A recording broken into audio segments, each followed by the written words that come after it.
În ultimii ani, foarte mulți pescari din România au început să aleagă destinații de pescuit din afara granițelor. Inclusiv eu am pescuit în Ungaria, Bosnia, Italia, încercând în mare parte să prind exemplarele mari de pești din lacurile respective.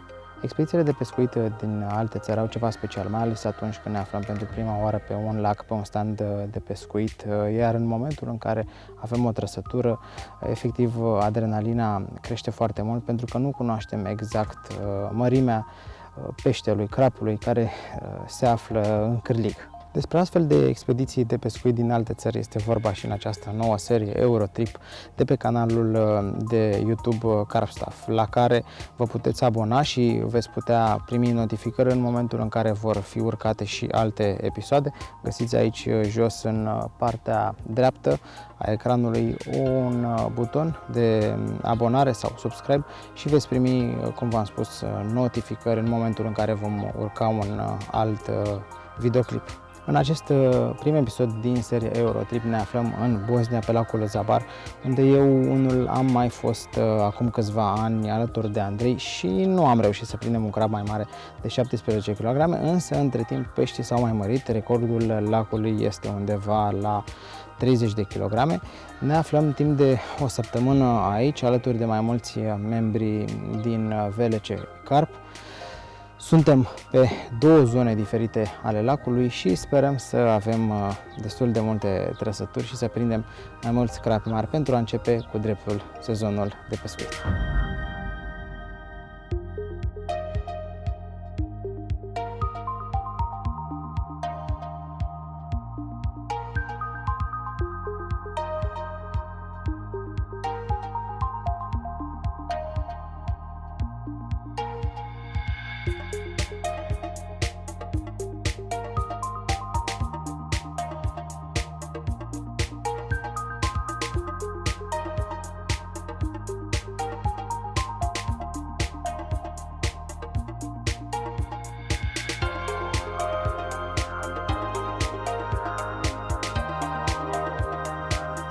Este pentru prima oară când pescuiesc pe acest lac și totodată pentru prima oară când pescuiesc în afara țării. De obicei pescuiesc plantat în România pe Tâncăbești. Este o experiență nouă, o provocare, pentru că un lac nou te pune să-ți etalezi toate cunoștințele pe care le ai în domeniul pescuitului.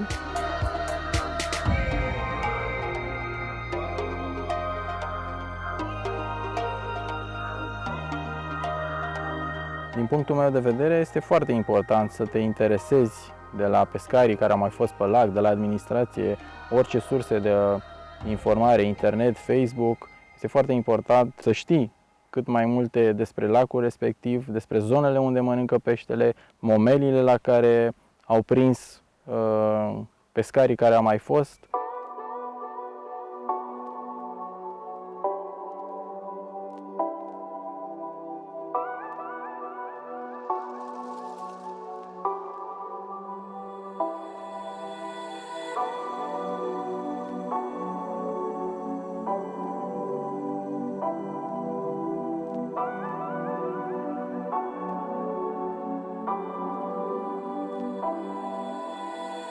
Primul pește de peste 15 kg al partidei a ajuns pe saltea după un drill cu mari peripeții.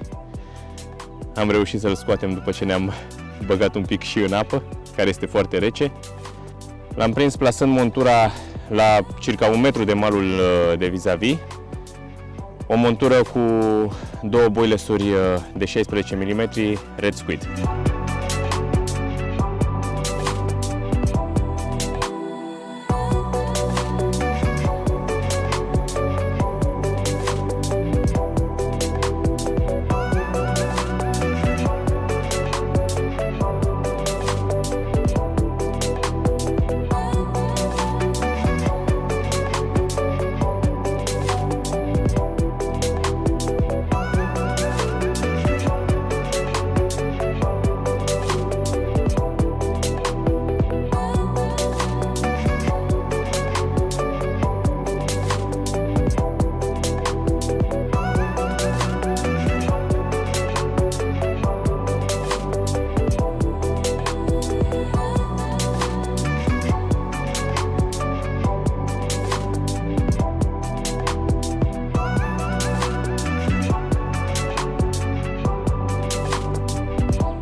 aflăm în cea de-a treia zi pe lacul Zabar.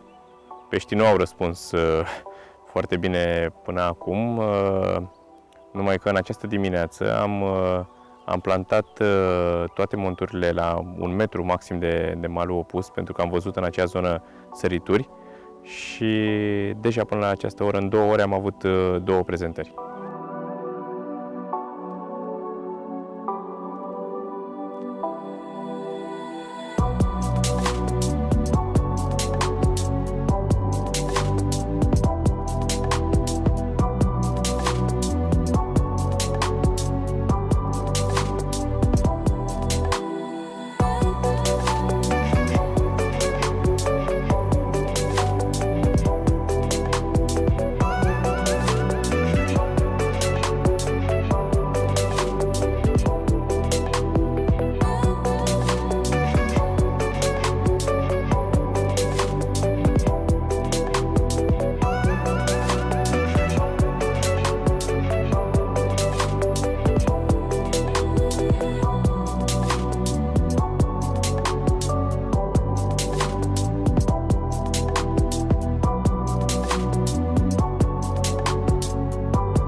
Iată că plantarea monturilor foarte aproape de malul de vis-a-vis a fost soluția câștigătoare.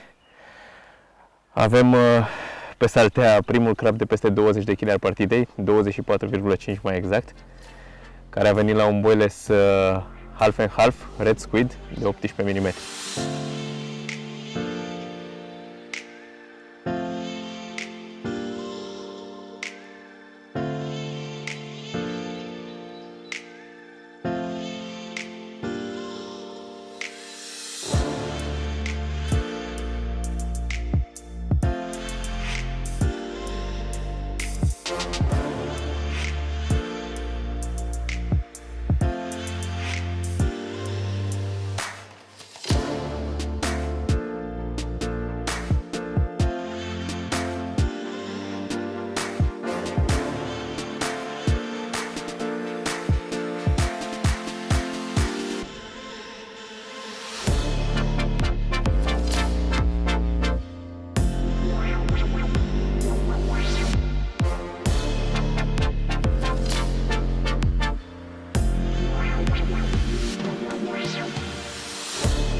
Am ales să pescuiesc cu 3 lansete, chiar dacă standul îmi permitea să pun 6 lansete. Pentru început am localizat niște zone mai interesante. Am intrat cu navomodelul, nu am posibilitatea aici să intru cu barca cu sonarul. Am intrat cu navomodelul cu sonar, am cartografiat lacul și zonele recomandate de colegii mei din club și pentru început am pescuit în praguri, aproape de mal, pe apă mică, de 2 metri, 1 metru jumate, 2 jumate. Fiind primăvară, sunt zonele unde peștele e cel mai activ, iese de la iernat, mănâncă pe zone cu apă mai mică.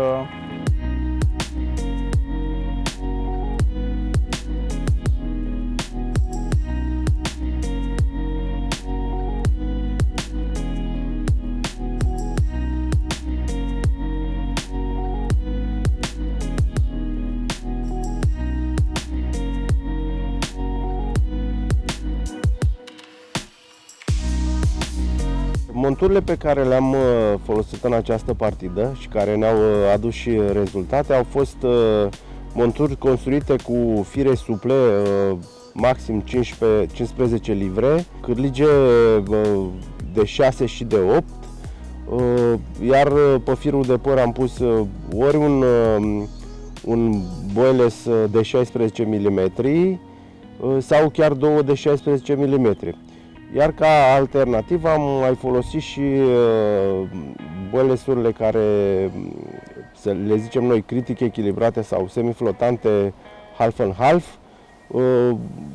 aceeași dimensiune de 16 mm.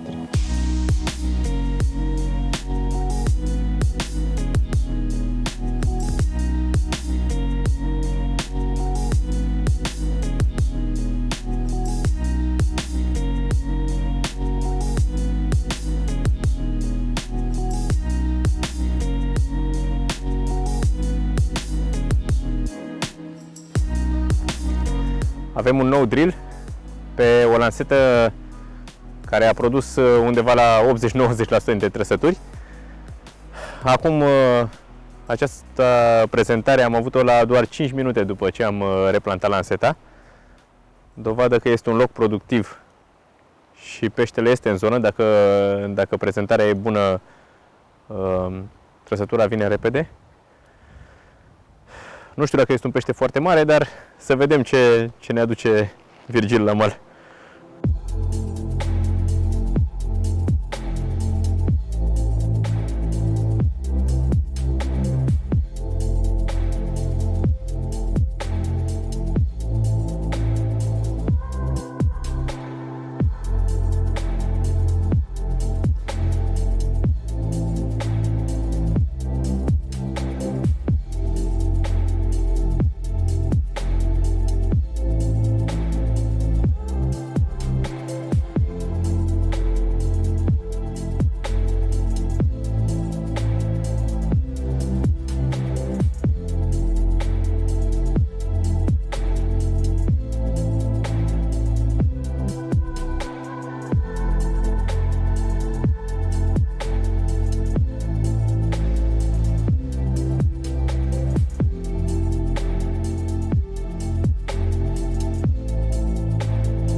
Știind foarte bine că în perioada asta peștele nu circulă foarte mult, a fost nevoie să căutăm locurile în care credem noi că ar trebui să mănânce.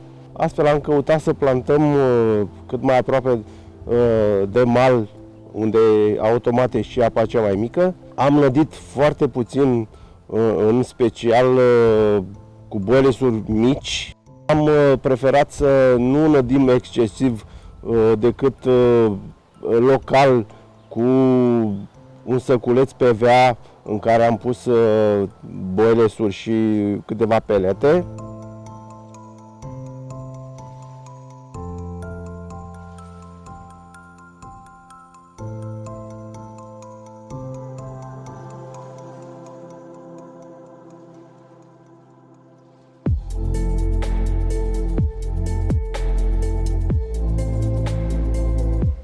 Vremea s-a înrăutățit, a apărut ploaia și odată cu această ploaie s-a mărit numărul de trăsături pe care îl avem în acest golf pe care îl pescuim în această partidă.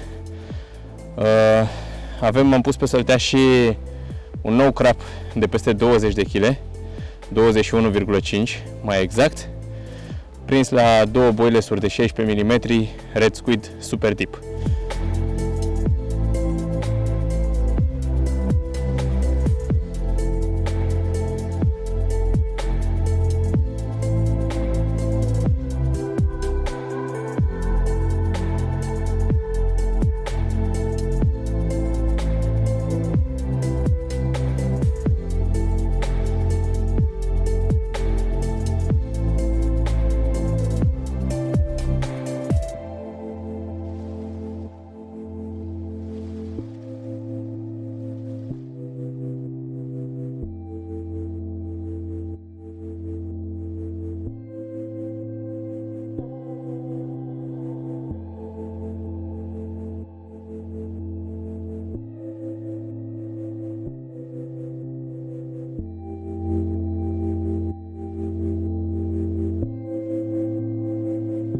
În această partidă din Bosnia, atât eu cât și colegii mei am decis să folosim în mare parte, într-un mod oficial, da, noile momeli half and half, care sunt niște momeli de cârlig, după cum le-am denumit, semi-flotante. Au o parte pop-up și o parte sunt mix normal de boiles. Ele sunt niște momeli tari, sunt fierte, deci nu se vor dizolva în apă și vin în borcane de 200 de grame în două dimensiuni de 16 și 18 mm în cele 5 game turnament VRC, și anume Belacean, Marine Supreme, SPP, Red Squid și Frankfurter. Le-am denumit boilesuri semiflotante pentru că în momentul în care le veți arunca în apă, veți vedea că ele se vor ridica la suprafață. Ele sunt flotante, însă au următoarea caracteristică. În momentul în care le vom pune pe firul de păr, ele vor sta în suspensie, să spun așa, în masa apei, iar pe fundul lacului, pe substrat, va sta cârligul. Astfel, ele vor fi mult mai ușor aspirate de către crapii care vor veni în acea zonă să se hrănească, iar pentru că procesul nu este unul în totalitate controlabil, există posibilitatea ca în borcan să mai fie și niște boilesuri half and half, care să fie ceva mai flotante, care să aibă în componență un pic mai mult mix de pop-up, astfel că vă recomand în momentul în care le puneți pe firul de păr să verificați într-un recipient cu apă. Noi le-am conceput în felul următor, ca cele de 16 mm să se echilibreze majoritatea dintre ele cu un cârlig numărul 6, iar pe cele de 18 mm le puteți echilibra foarte bine cu un cârlig numărul 4. Indiferent că mai există câteva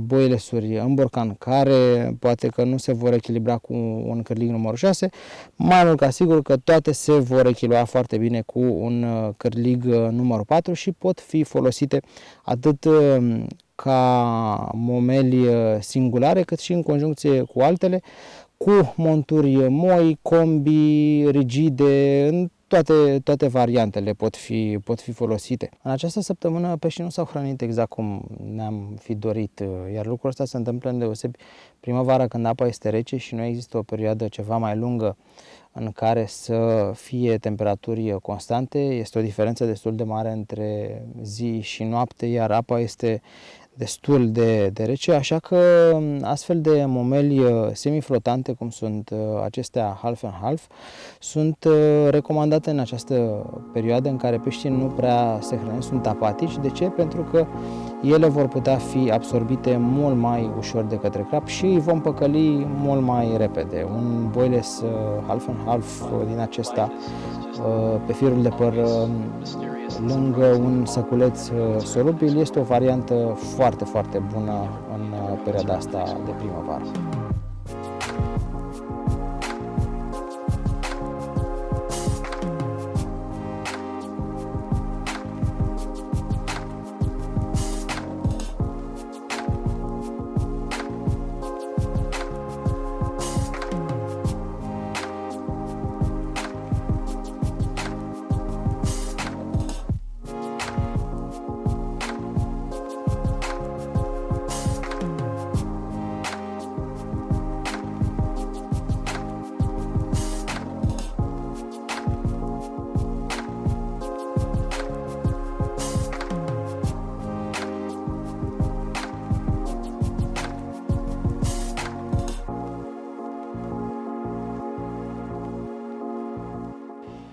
După mai multe zile în care efectiv nu am avut nicio trăsătură, am tot poziționat și repoziționat lansetele, am căutat locuri, așa zis, bune pentru capturarea unui crap.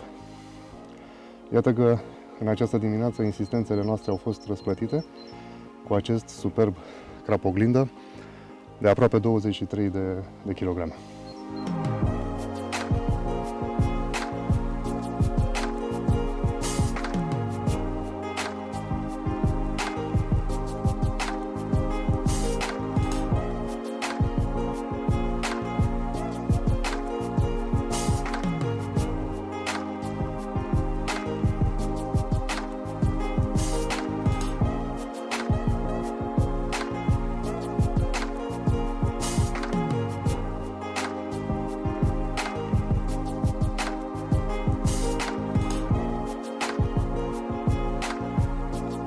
mai pescuit acum 2 ani pe standul 19 și odată pe standul 15.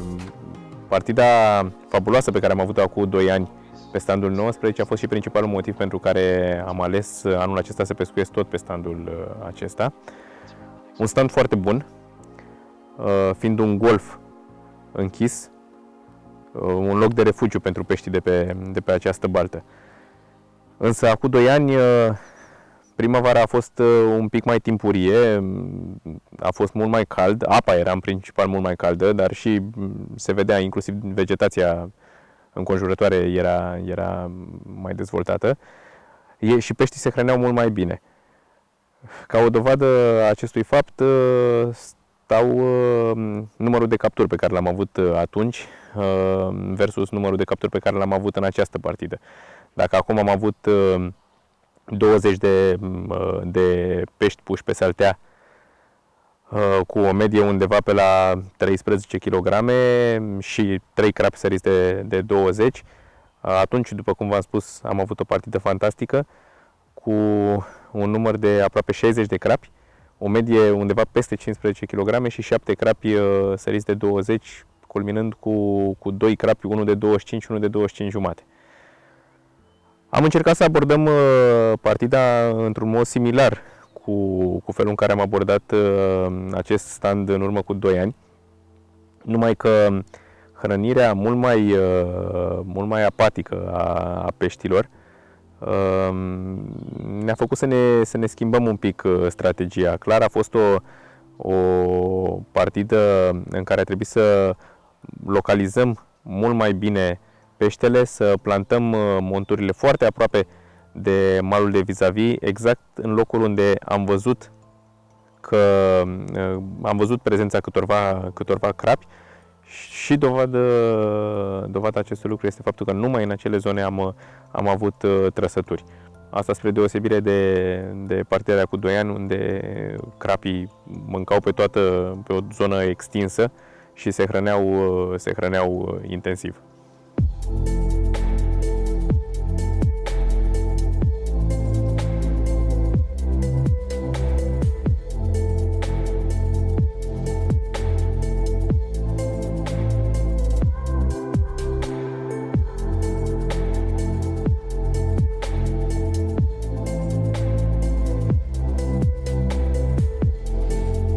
Aveți în fața dumneavoastră pe micile ecrane al acestui canal de YouTube Karstaff primul crap prins de către mine în această expediție din Bosnia. Nu este unul foarte mare, are în jur de 9 kg, însă m-am bucurat foarte mult pentru că am reușit să-l prindem dis de dimineață. A fost o săptămână destul de dificilă din punct de vedere al pescuitului, pentru că peștii nu prea au colaborat.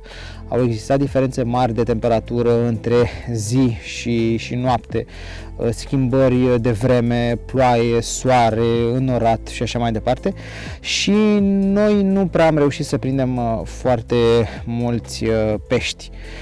Cei mai mulți pești i-au prins Dragoș cu Virgil. Eu unul m-am aflat mai mult în spatele camerelor, pe partea de producție, pentru a-i scoate pe ei în evidență, pentru că ei au reușit să aibă mult mai multe capturi și ceva mai mari decât peștii noștri. A fost o săptămână destul de dificilă, așa cum v-am spus, însă până la urmă mă bucur că am reușit să spargem gheața alături de Cristi acum pe finalul acestei partide de pescuit din Bosnia.